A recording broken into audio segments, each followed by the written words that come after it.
programa Sala de Notícias Entrevistas volta com o professor Strate, aqui no Bronx, em Nova York, na Universidade de Fordham, onde ele leciona Ecologia da Mídia. Vamos falar sobre a internet. Como o senhor vê o impacto do mundo online e do mundo digital em nossa sociedade? Well, I'm not sure what the main impact is because I think there are a multitude of impacts. I'll talk about one that's kind of related to what we were talking about. I think the concept of privacy is dead. But more than that, it's not just that we've lost privacy. I think as we go generation into generation after generation into this new media environment, I think that the future generations won't even understand what we were talking about when we were talking about privacy. They won't understand what we were upset about. They'll wonder why we would possibly care to be isolated in this way. I mean, nowadays, many of us who have cell phones feel naked when we go out without one. If we forget one or if we discover that it's broken or the battery has died, I mean, it's like, well, what do I do if my car breaks down or you know, if something happens or if somebody needs to get in touch with me? We get anxious and unhappy about being out of touch.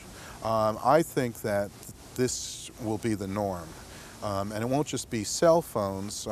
In the same way, here's something, my dog, we didn't activate it, but he has a little chip they put in at birth, and you can activate it, and many people do, so that if the dog runs away, you can use a GPS locator. It's sort of like LoJack. Do you know LoJack? It's for your car. It's like a chip in your car so that if someone steals it, the police can locate it and track it down very quickly. So it's the same thing with the dog. You can find your dog. Now, I think a lot of people would be horrified at the thought of doing this with their children, with children. But, you know, I mean, actually there's all this concern about children being abducted.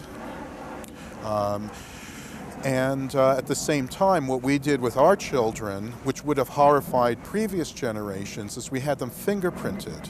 This was set up by the schools, by police departments, and everyone felt, all parents felt, this was actually your duty to have your children fingerprinted in order to in some way, somehow protect them in case they were kidnapped or allow them to be identified, that kind of thing.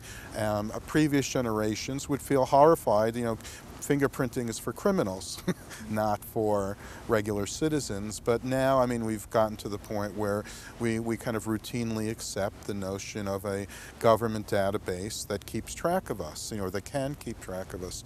So I think the idea that in the future is we'll all have chips. Add to this, I mean, we also think it's a good idea for old people to have some kind of, usually it's like a pendant that they wear, so that if they fall, and the line in the commercial is, "I've fallen down and I can't get up." If they need help and they're by themselves, they can push the button and it sends a signal or a telephone message and it summons help. Now, that's, you know, and we say, okay, old people need this, especially they're by themselves. But, you know, something bad could happen to you or me, you know, and I'm not that old, and you're very young, and it could happen to anybody. It could happen to a child. So why shouldn't everyone have the benefit of having that kind of, you know, being online, being monitored all the time? So I think that weighed against those kinds of concerns, we're not going to, or people in the future are not going to understand why anyone would be off the grid, out of the matrix. They're going to want to be monitored, be a part of it all the time. And coupled to that is I see the cultural tendency is a kind of exhibitionism among the young. It's like you're not frightened of losing your privacy, you're frightened that no one's going to pay attention to you. You want your audience, you want people to know what you're doing all the time.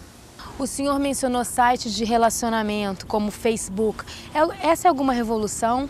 Oh, social media is changing things so incredibly.